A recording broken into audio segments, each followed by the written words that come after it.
Hey everybody, it's Chris, and I'm going to be doing a read aloud of the book Stargirl by Jerry Spinelli. So I'm going to try and do one chapter a day, and I'm going to have a question or two for you to answer for each chapter. So I'll follow along with my finger if you need help staying with the words, and I hope that you guys enjoy it. So today we're going to be reading the prologue and chapter 1. So the prologue is called Porcupine Necktie. That's an interesting title. When I was little, my Uncle Pete had a necktie with the porcupine painted on it. I thought that necktie was just about the neatest thing in the world.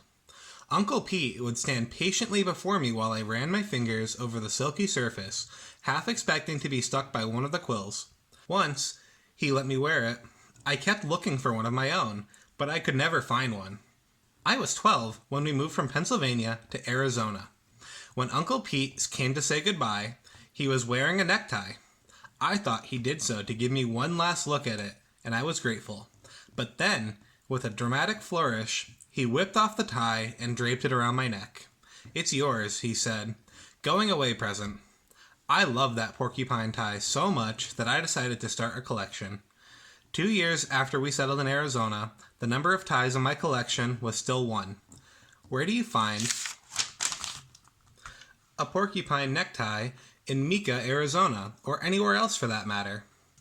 On my 14th birthday, I read about myself in the local newspaper. The family section ran a regular feature about kids on their birthdays, and my mother had called in some info. The last sentence read, "As a hobby, Leo Borlock collects porcupine neckties." Several days later, coming home from school, I found a plastic bag on our front step. Inside was a gift-wrapped package tied with yellow ribbon.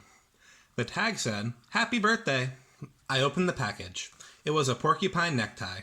2 porcupines were tossing darts with their quills, while a third was picking its teeth. I inspected the box, the tag, the paper. Nowhere could I find the giver's name. I asked my parents. I asked my friends. I called my Uncle Pete. Everyone denied knowing anything about it.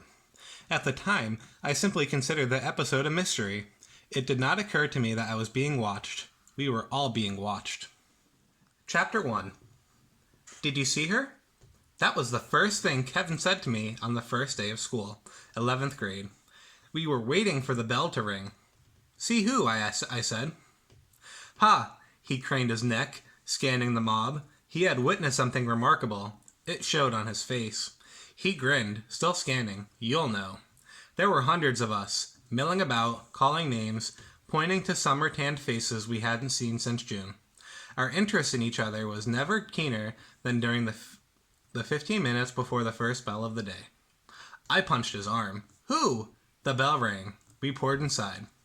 I heard it again in homeroom, a whispered voice behind me as we said the Pledge of Allegiance. "You see her?"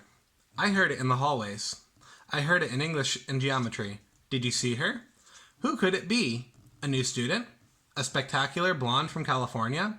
Or from back east, where many of us came from? Or one of those summer makeovers, someone who leaves in June looking like a little girl and returns in September as a full-bodied woman, a 10-week miracle. And then in Earth Sciences, I heard a name, Stargirl.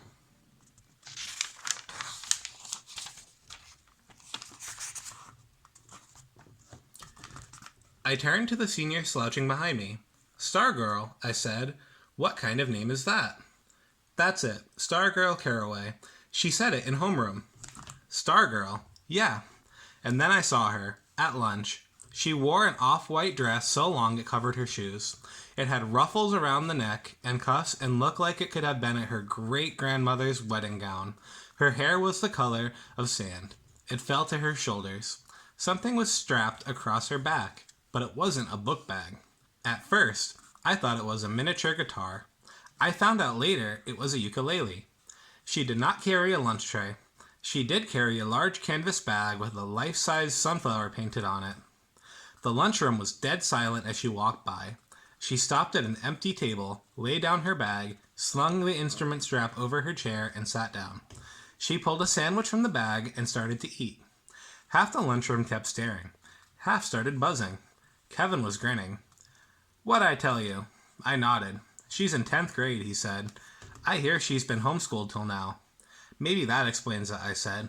Her back was to us, so I couldn't see her face. No one sat with her, but at the tables next to her, kids were cramming two to a seat. She didn't seem to notice. She seemed marooned in a sea of staring, buzzing faces.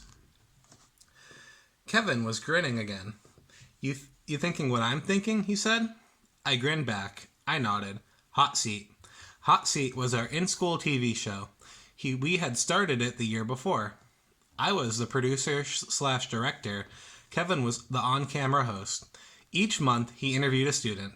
So far, most of them had been honor student types, athletes, model citizens. Noteworthy in the usual ways, but not especially interesting. Suddenly, Kevin's eyes boggled. The girl was picking her ukulele, and now she was strumming it. And now she was singing.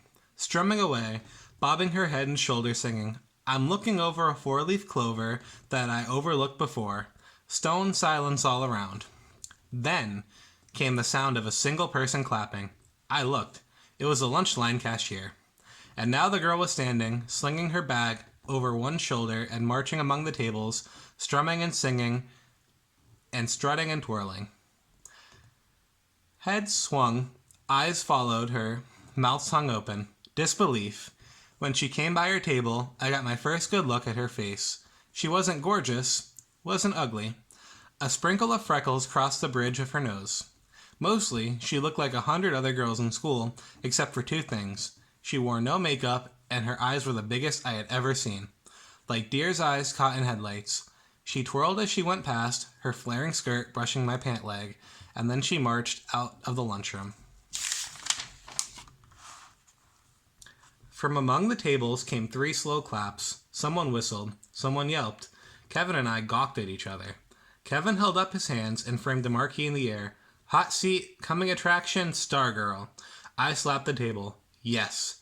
We slammed hands. So I have a couple questions to go along with what we just read. Our first question is, what do you think of Stargirl as a character?